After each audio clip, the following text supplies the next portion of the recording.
नमस्कार, मैं हूं संतोष चौधरी। स्वागत है इस खास शो देश प्रदेश में, जहां हम आपके लिए लेकर आए हैं राजनीति, मनोरंजन, सांस्कृतिक और खेल जगत से जुड़ी उन खबरों का जिनका सरोकार राज्यों से है।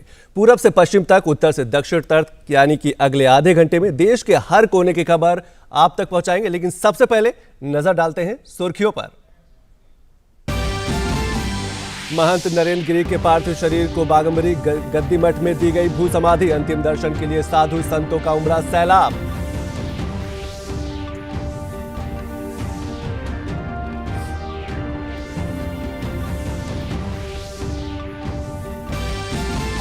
यूपी में बीजेपी चुनाव प्रभारी बनने के बाद पहली बार लखनऊ पहुंचे धर्मेंद्र प्रधान। अपनी टीम के साथ 3 दिन तक करेंगे चुनावी रणनीति पर मंथन।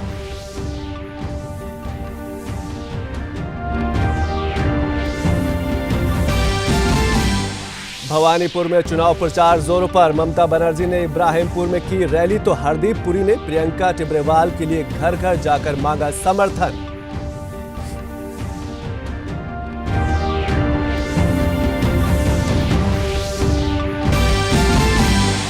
गढ़चिरौली में आदमखोर बाघ का आतंक, अब तक ले चुका है 15 लोगों की जान। तमाम चुनौतियों के बीच स्पेशल टीम बाघ की तलाश में जुटी।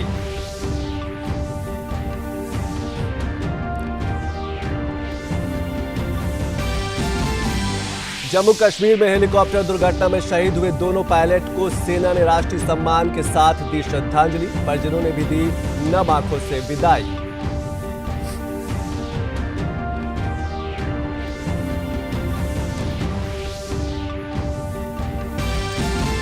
और 24 सितंबर से लेह में शुरू होगा पहला हिमालयन फिल्म फेस्टिवल। केंद्रीय सूचना प्रसारण मंत्री अनुराग सिंह ठाकुर करेंगे शुभारंभ। उद्घाटन सत्र में फिल्म शेरशाह की स्टार कास्ट रहेगी मौजूद।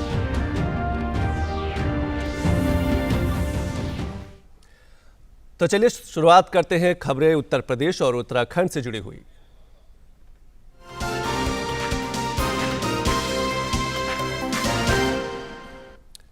अखिल भारतीय अखाड़ा परिषद के अध्यक्ष महंत नरेंद्र गिरि के पार्थिव शरीर को आज भू समाधि दे दी गई। बागंबरी मठ में महंत नरेंद्र गिरि के उत्तराधिकारी बलवीर गिरि ने समाधि की पूरी प्रक्रिया अपने हाथों से संपन्न की। इस दौरान साधु संतों का जमावड़ा देखने को मिला।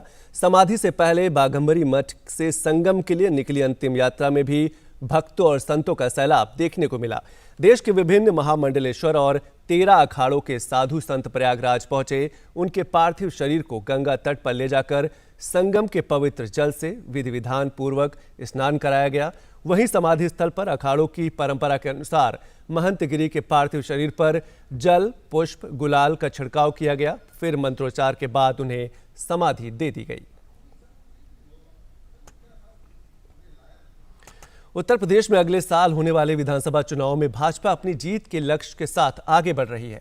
भाजपा की जीत का खाका तैयार करने के लिए यूपी के चुनाव प्रभारी बनाए गए धर्मेंद्र प्रधान आज अपने पहले दौरे पर लखनऊ पहुंच गए हैं, जहां उनका भाजपा प्रदेश अध्यक्ष स्वतंत्र देव सिंह ने स्वागत किया। सह प्रभारी और क्षेत्र प्रभारियों की टीम यहां लगातार 3 दिन तक मैराथन बैठकें करेगी। बैठक में शामिल होने के लिए यूपी के प्रभारी राधा मोहन सिंह और केंद्रीय मंत्री महेंद्र नाथ पांडे भी लखनऊ पहुंचे हैं। धर्मेंद्र प्रधान के साथ इस बैठक में सभी सह प्रभारी और क्षेत्र प्रभारियों की टीम भी शामिल होगी। विधानसभा चुनाव की रणनीति के लिए होने जा रही इस अहम बैठक में मुख्यमंत्री योगी आदित्यनाथ भी साथ रहेंगे। और उत्तर प्रदेश में बीजेपी के चुनाव सह प्रभारी बनाए गए अनुराग ठाकुर ने योगी सरकार की तारीफ की है। और लखनऊ में उन्होंने कहा कि योगी आदित्यनाथ की सरकार ने उत्तर प्रदेश के विकास के लिए काफी अच्छा काम किया है। जहां एक और मोदी जी की सरकार ने देश में बहुत अच्छा काम किया, वहीं यूपी में योगी सरकार ने जन जन तक राज्य की योजनाओं को भी पहुंचाया, तो कानून व्यवस्था में बहुत सुधार किया है। और मोदी योगी की जोड़ी राज्य में जिस तरह से काम किया है, वो वापस भाजपा को सत्ता में लाने की तैयारी करेगी। और उत्तर प्रदेश के मुख्यमंत्री योगी आदित्यनाथ ने कहा कि प्रदेश में पिछले 4.5 साल में माहौल बदला है और पश्चिमी यूपी में सुरक्षा का वातावरण बना है, जबकि पिछली सरकारों के दौरान ऐसा नहीं था। गौतम बुद्ध नगर के दादरी में राजा मिहिर भोज पीजी कॉलेज में राजा की प्रतिमा के अनावरण और विकास और योजनाओं के उद्घाटन के बाद योगी आदित्यनाथ ने जनसभा को संबोधित किया और कहा कि भाजपा वोट बैंक की राजनीति नहीं करती।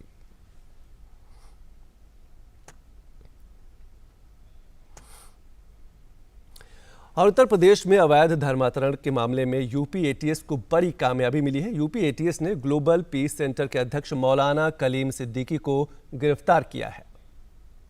एटीएस उत्तर प्रदेश ने इलेक्ट्रॉनिक और ग्राउंड सर्विलांस के साथ साथ सुदृढ़ सूचना तंत्र सक्रिय कर आसूचना को पुष्ट किया तो यह तथ्य प्रकाश में आया कि मौलाना कलीम सिद्दीकी, जो कि फुलत का रहने वाला है, द्वारा एक जामिया इमाम वजीउल्लाह नाम का ट्रस्ट इसके द्वारा संचालित किया जाता है और देश भर में सांप्रदायिक सौहार्द के कार्यक्रम की आड़ में भिन्न भिन्न प्रकार से लालच देकर अवैध धर्मांतरण का सिंडिकेट संचालित कर रहा है। और अब खबरें कोलकाता और ओडिशा से जुड़ी हुई। पश्चिम बंगाल में भवानीपुर उपचुनाव को लेकर सियासी घमासान तेज हो गया है। राज्य की सत्तारूढ़ टीएमसी और विपक्षी पार्टी बीजेपी में जंग छिड़ी हुई है। मुख्यमंत्री ममता बनर्जी ने आज भवानीपुर के इब्राहिमपुर में एक जनसभा को संबोधित किया। ममता बनर्जी ने इस दौरान अपनी सरकार की उपलब्धियों को भी गिनाया। भवानीपुर सीट पर 30 सितंबर को उपचुनाव होने जा रहा है, जहां टीएमसी सुप्रीमो ममता बनर्जी और बीजेपी नेता प्रियंका टिब्रेवाल आमने सामने हैं। भाजपा ने नंदीग्राम की तरह लड़ाई लड़ने का दावा किया है, जबकि ममता बनर्जी के लिए ये चुनाव जीतना बेहद महत्वपूर्ण है, क्योंकि ये मुख्यमंत्री के रूप में उनका भविष्य तय करेगा।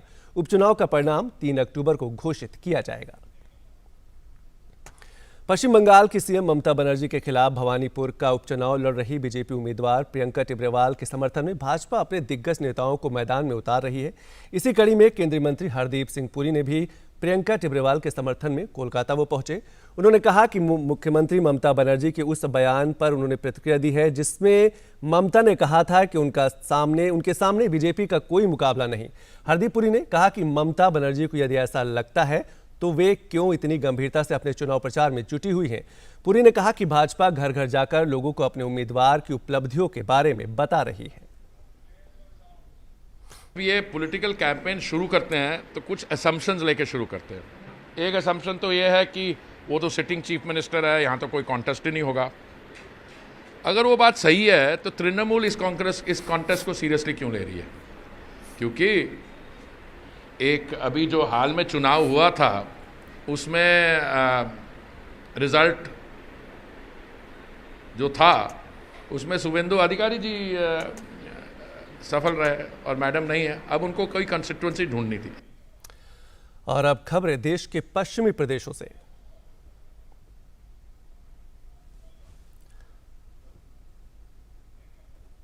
और बात महाराष्ट्र की। महाराष्ट्र के गढ़चिरौली जिले में एक बाघ की वजह से दहशत का माहौल है।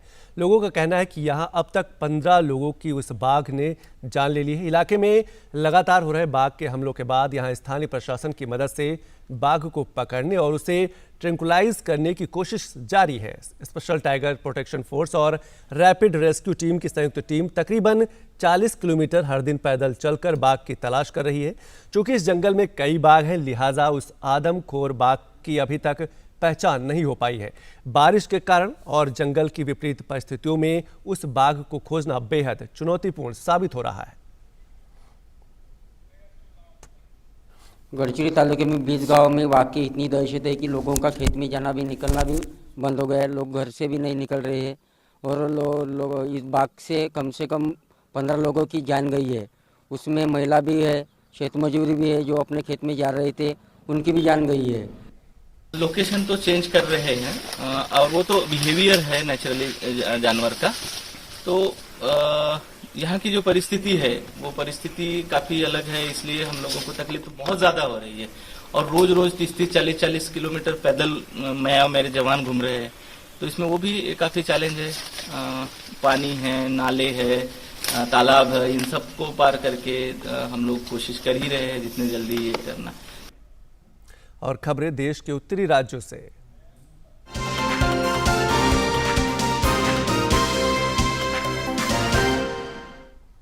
मंगलवार को जम्मू कश्मीर के पटनी टॉप पर हुई हेलीकॉप्टर दुर्घटना में शहीद हुए दोनों पायलट को आज सेना ने राष्ट्रीय सम्मान के साथ श्रद्धांजलि दे दी।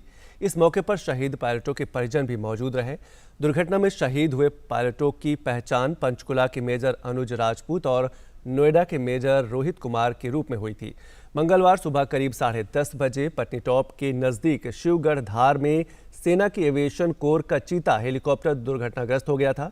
बारिश और धुंध के बीच स्थानीय लोगों ने पुलिस को सूचित कर बचाव कार्य शुरू किया था। सैन्य प्रवक्ता ने बताया कि आर्मी एविएशन कोर का हेलीकॉप्टर प्रशिक्षण उड़ान पर था। पटनीटॉप के पास जंगल क्षेत्र के ऊपर घनी धुंध होने के चलते यह हादसा हुआ।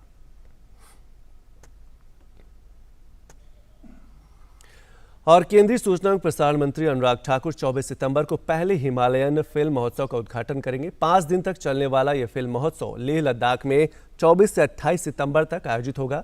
फिल्म महोत्सव के उद्घाटन सत्र में सुपरहिट फिल्म शेरशाह के निर्माता और इसके कलाकार उपस्थित रहेंगे, जिनमें फिल्म निर्देशक विष्णुवर्धन और फिल्म के प्रमुख कलाकार सिद्धार्थ मल्होत्रा शामिल हैं। शेरशाह फिल्म को दिखाने के साथ ही इस महोत्सव की शुरुआत होगी। दर्शकों और सिने प्रेमियों को लुभाने के लिए फिल्म महोत्सव में विभिन्न खंड शामिल हैं। इस दौरान समकालीन राष्ट्रीय पुरस्कारों और भारतीय पैनोरमा में चयनित फिल्मों का एक पैकेज प्रदर्शित किया जाएगा। यह स्क्रीनिंग सिंधु संस्कृति ऑडिटोरियम लेह में होगी। इस दौरान विभिन्न प्रकार की कार्यशालाओं और मास्टर क्लास का आयोजन किया जाएगा, जिसमें स्थानीय स्तर के फिल्म निर्माताओं, आलोचकों और टेक्नीशियनों को आमंत्रित किया जाएगा और उन्हें इस क्षेत्र के ज्ञान और कौशल की जानकारी दी जाएगी। यह सत्र फिल्म निर्माण के प्रति लोगों के रचनात्मक रुझान को बढ़ावा देने में एक प्रेरक भूमिका निभाएगा। प्रतियोगिता खंड में लघु फिल्मों और लघु वृत्त चित्रों को आमंत्रित किया गया। इसमें सर्वश्रेष्ठ फिल्मों और उनसे जुड़े लोगों को पुरस्कार भी दिया जाएगा।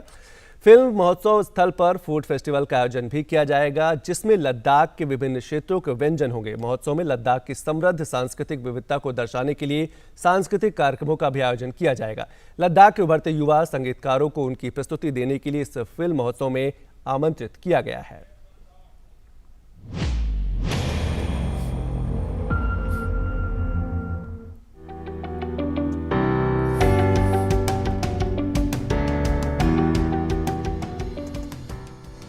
ये यूटी लद्दाख एडमिनिस्ट्रेशन का एक फर्स्ट अटेम्प्ट है टू प्रोवाइड अ प्लेटफॉर्म कि हमारे जो फिल्म मेकर्स हैं हिमालयन रीजन के इंक्लूडिंग लद्दाख, उनको एक प्लेटफॉर्म मिले जहाँ पे वो अपनी फिल्म सभी को दिखा सकें। जो लोग बाहर से हैं, बाकी स्टेट से हैं, उनको हम एक ये फिल्म लद्दाख और हिमालयन स्टेट्स की फिल्म दिखाना चाहते हैं। लद्दाख, आपने लद्दाख के बारे में सुना होगा।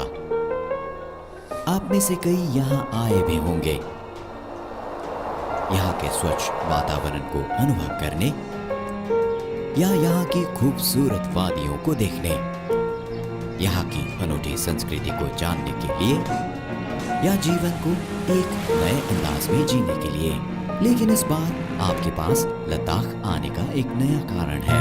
हिमालय फिल्म महोत्सव 2021 जो 24 से 28 सितंबर तक लेह लद्दाख में आयोजित होगा। और कश्मीर घाटी में रोमांचक खेल रग्बी को लेकर खासा उत्साह देखने को मिल रहा है। यहाँ के नौजवानों में इस खेल को सीखने की बेहद ललक है, लेकिन घाटी की लड़कियों की रग्बी में विशेष रुचि है। वे न सिर्फ खेल के पैतरे सीख रही हैं, बल्कि इसे अपना करियर भी बनाना चाहती हैं। खेल के मैदान में जोर आजमाइश कर रही ये लड़कियां कश्मीर घाटी की हैं। देखकर हैरान मत होइए।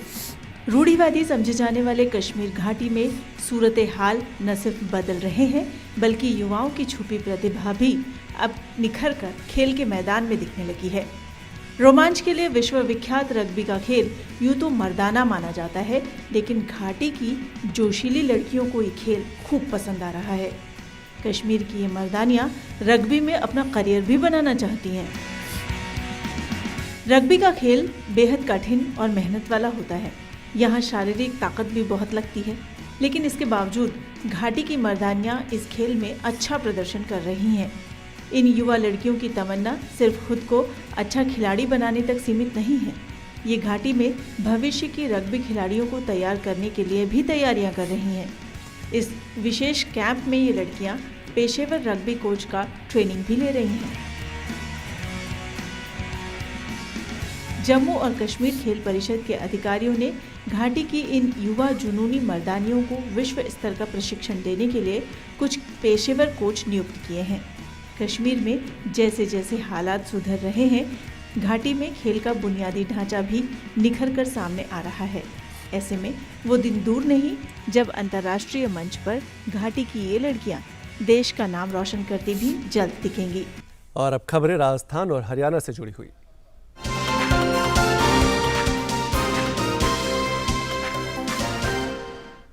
चंडीगढ़ में वर्ल्ड कार फ्री डे के अवसर पर हरियाणा के मुख्यमंत्री मनोहर लाल और उनका मंत्रिमंडल साइकिल से सचिवालय पहुंचा। सरकार की इस पहल का मकसद लोगों में प्रदूषण को लेकर जागरूकता पैदा करना है, जिससे लोगों का प्रदूषण रहित वाहन के विकल्पों की तरफ ध्यान जाए और वो आम जिंदगी में ज़्यादा से ज़्यादा इसका उपयोग करें।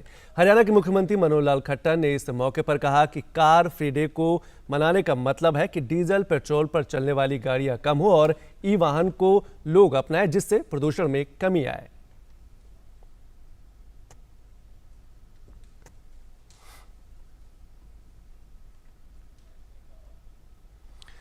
और राजस्थान के सिरोही में मंगलवार देर रात से चल रही बारिश के कारण लोगों का हाल बेहाल है। इस बीच एक हैरान करने वाली तस्वीर सामने आई है, जहां बनास नदी में अचानक बाढ़ आ जाने के कारण एक दंपत्ति की जिंदगी खतरे में पड़ गई। यह दंपत्ति आमतौर पर सूखी रहने वाली बनास नदी के बीचों बीच एक झोपड़ी बनाकर रह रहा था, लेकिन अचानक आई बाढ़ की वजह से इनकी जिंदगी पर खतरा बन गया था। स्थानीय लोगों ने पुलिस प्रशासन को सूचना दी, जिसके बाद मौके पर पहुंचे सरकारी अमले ने राहत और बचाव का काम शुरू कर इस दंपति को सकुशल बाढ़ के पानी से निकाला। जिले में आबू रोड, माउंट आबू, स्वरूपगंज, पिंडवाड़ा, रेवदर सहित अन्य हिस्सों में मंगलवार रात से तेज बारिश का दौर जारी है, जिसकी वजह से नदी और नाले उफान पर हैं। और खबरें दक्षिण भारत से जुड़ी हुई।